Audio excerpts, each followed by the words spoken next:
وا دیارە دووسێ ڕۆژە لە چەندین سایتی نافەرمی و هەندێک لە کەناڵە ڕاگەیاندنەکانی خۆمانەوە مۆزوعی وروژێنراوە. ئەو مۆزوعی کە باس دەکرێت وروژێنراوە باسی سووتانی دارچنەوەرەکانی ڕێگای سلێمانی تاسڵوجە ئەکرێت. وا باس دەکرێت کە لەم یەک دوو ڕۆژەیە سووتێنرابێت یا سووتێنراوە یا سوتاوە. جاوەکو شارەوانی سلێمانی ئێمە پێمان خۆشە چەند ڕوونکردنەوەیەک بین بۆ جەنابتان. یەکەم ئەم مۆزوع بۆ شوێنیە کە لەم یەک دوو ڕۆژەیە سوتابێ ئەو سنەوبەرانی کە ڕێگای سلێمانی تاسڵوجە بە فعلی بەردەم فەرماندەیی بزەبت لە ڕۆژی 7/6/2020 ئاگرێکەوتەوە لە ڕێ ئەو ئاگرەوە سووتا. یعنی ئەمە ئەم دووسێ ڕۆژە نییە. یەک شوێنی کە سوتاوە هەر لە شاری سلێمانی کە ئاکەوێتە سەر ئەو ڕێگایە بەرامبەر تەکیەکەی شێخ محەممەدی ڕەحمەتیە کە ئەو ڕێگایە چێ بۆ بەکرەجۆ. ئەویش ئەو گردە سوتا کە عید بە بەڕێوەبەرایەتی دارستان و پوش و پاوانی سلێمانیە. ئەویش تقریبا هەر لە مانگی حوتا سوتا لە ئێستا نەسوتاوە. بەڵام دووسێ ڕۆژە چەند وێنەیەک بڵاو بۆتەوە وێنەکان وا دەرەخەن کە لەم دووسێ ڕۆژەیە سوتابێ یا سووتێنرابێت. ئێمە وەکو شارەوانی ڕەدی ئەوەینەوە کە لەم دووسێ ڕۆژانە بۆ بگرێت لە مانگی 6 بووە ئەو ئاگری کە کەوتوتەوە.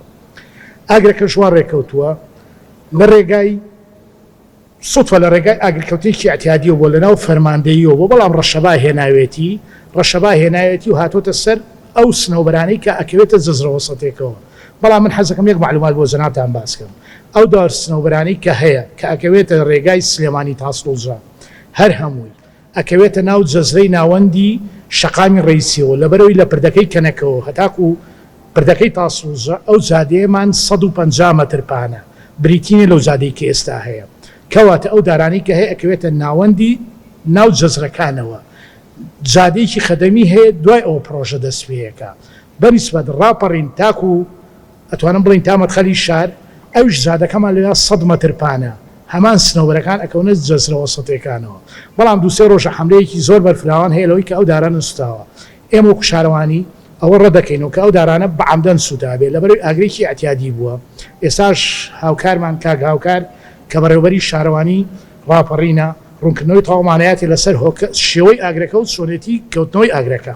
ئێمە دوور و نزیک دڵنیاتان نەکەینەوە ئەو شوێنە بۆ هیچ پرۆژێک بەکار نەهاتوو و بەکاریش نایە و ئەو دارانەشی کە زەرەریان و زیانیان پێگەیشتووە داوا لە هەموو ژینگە دۆستان و خەمخۆرانی ئەم شارە ئەکەین هاوکارمان بن لە دووبارە سەوزکردنەوەی ئەو شوێنە. ئەو ئاگرەش بە تەحدید لە مانگی 6 بووە لە تەچەکەی کاک شێخ محەممەدەوە تا ئەگاتە زانکۆی ئەمریکی. هیچ مەبەستێکی بازرگانی و یان هیچ کارێک لە پشت ئەمەوە نییە و ئیشڵا داهاتوش ئەمە ئەسلمێنێ و دڵنیاشتانەکەینەوە کە ئەمی لەم دووسێ ڕۆژای وروژێنراوە 3 مانگونی و پێش ئێسام ئاگرەکەوتێتەوە و دەست بەجێش لایانی پەیوەندیدار ئێمە خۆمان چوینتە شوێنەکە توانراوە کۆنتڕۆڵ کرێت و داوای هاوکاری لە هەموو ژینگە دۆستان و بەرپرسان و خەمخۆرانی ئەم شارە ئەکەین با دەستناو دەستکەین بۆ سەوزکردنی ئەم شارە لە جیاتی هەردارێکی سوتا و دەیانداری تر بڕوێنی لە جیاتی ناوزڕاندن و تۆمەت بەخشینەوە با خۆمان هەرێکە لە لای خۆمانەوە ڕقی بین بەسەر ئەو شوێنانی کە دەنگۆی سوتانی دار و ئەوانەی لێکرێت. سوپاسانەکەم لەبەرە دڵنیاتانەکەمەوە ڤیدۆکە دەمز کراوە لە لای تێچەکەی کاک شێخ محەممەدەوە باخی بەختیاری لەوێ ئاگرەکە کەوتوتەوە. دواتریش لە سنووری شارەوانی تاسڵوجە ئاگرێک کەوتوتەوە دەمز کراوە بە تاریخ لە 7/6/2020 کاتژمێر 7:30 بەیانی. سوپاسانەکەم هەر پێمان خۆش بۆم ڕوونکردنەوەی بدەین تەنها ئەوەندە دڵنیایتان دەدەینێ هیچ دەستێک لە پشت ئەم ئاگرکەوتنەوەیە نییە و بە پشتیوانی هەموو لایەکشتان سەوزتر و جوانتر و باشتری ئەەکەین.